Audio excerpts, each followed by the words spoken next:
চড়ুই ও কবুতর। এক ছিল এক ছোট্ট চড়ুই পাখি।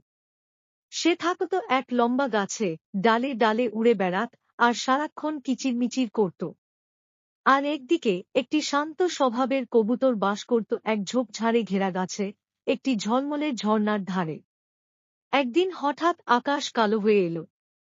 ঝড় শুরু হলো, প্রবল বৃষ্টি নামল আর বাতাসে গাছগুলো দুলে উঠল। চড়ুইয়ের ছোট্ট বাসা সেই ঝড়ে প্রায় ভেঙে পড়ে।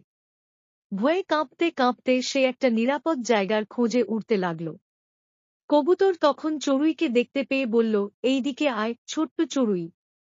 আমার গাছটা অনেক মজবুত, আর আমার বাসায় তুই আর আমি একসাথে থাকতে পারব। চড়ুই দ্রুত উড়ে এসে কবুতরের পাশে বসে পড়ল। তারা একসাথে গুটিসুটি মেরে বসে রইল বৃষ্টির শেষ পর্যন্ত। ঝড় থেমে গেলে চড়ুই বলল, তুমি অনেক উপকার করলে কবুতর দিদি। তোমার এই ভালোবাসা আমি কোনোদিন ভুলব না।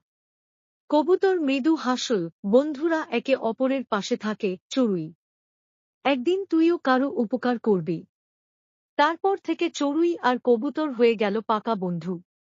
তারা রোজ সকালে একসাথে গান গাইত আর রাতে তারা আকাশের নিচে গল্প করত। ভালোবাসা ও সহানুভূতি যে কাউকে বন্ধু বানিয়ে দিতে পারে।